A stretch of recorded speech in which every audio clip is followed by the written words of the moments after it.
живее в една къща, да има поне 1 или 2 солар панела. Чудесно. Аз мисля, че може като хората си плащат сметките, да дадат, например, 10 паунда и като всички включат, да разделят за всички, да има по 1 или... Чудесна идея. Сянка?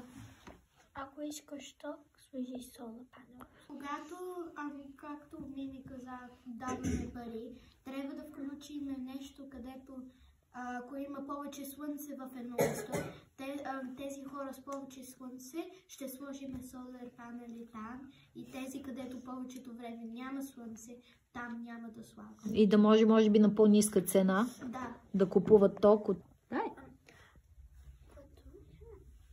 Не фърляме пластмаса. Браво, да. А какво направим с вече буклуците, които са там? От моретата и океаните първо трябва да ги извадиме, да. Какво друго може да направим, за да пазим моретата си чисто? Хората, където ходят за риба, да спрат да си оставя мрежата там. Много правилно. Хвърляме пластмаса в ресайкъл кош, а не в нормалния кош, защото повечето време има много във водата и аз съм чула, че има толкова много пластмас във водата, че е толкова голямо като Франция. Добре, Миме.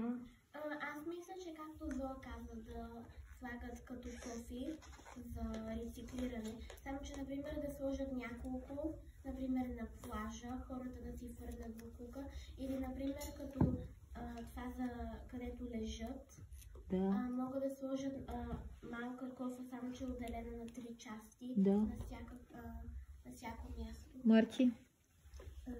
Може да ползваме повече калелета, защото колите ползват много газ. Замърсяват, така е, миличък, да.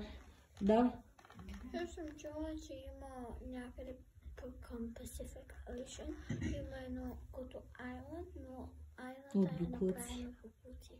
Абсолютно, точно така. Да.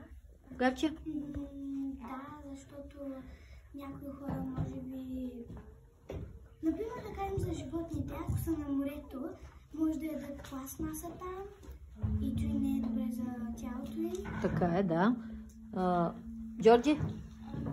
Когато рибарите ловят риба, понякога тази риба е изяла някаква пластмаса, тогава това ще ни го сервират на нас. И ние ядем тази риба, само че и пластмаса ядем. Точно така, Сянка. Също така, Джорджина, но не само рибите ядат пластмаса. И също и tortoise. И това означава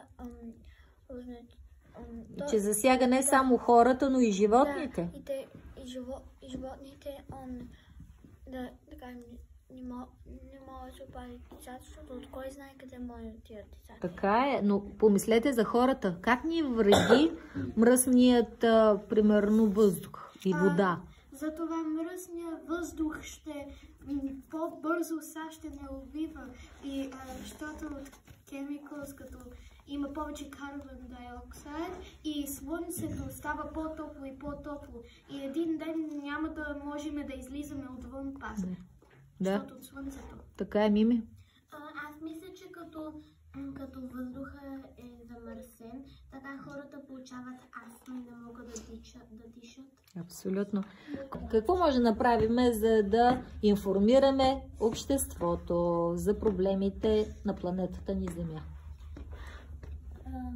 Може, например, да по новините повече да се казва за това нещо. Добре, по новините по-често, Никол?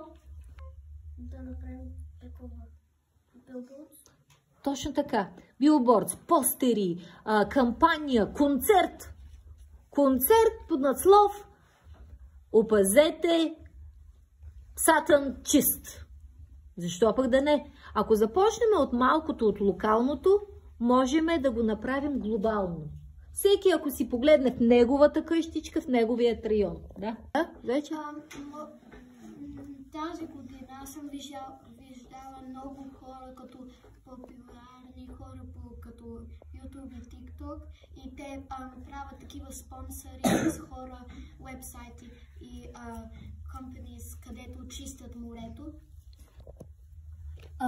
Както хората правят реклами, за да продават различни продукти, и така може да правим реклами, да показваме какво се случва с нашия свят и да ги питаме се едно, дали искате да живеете в такова място.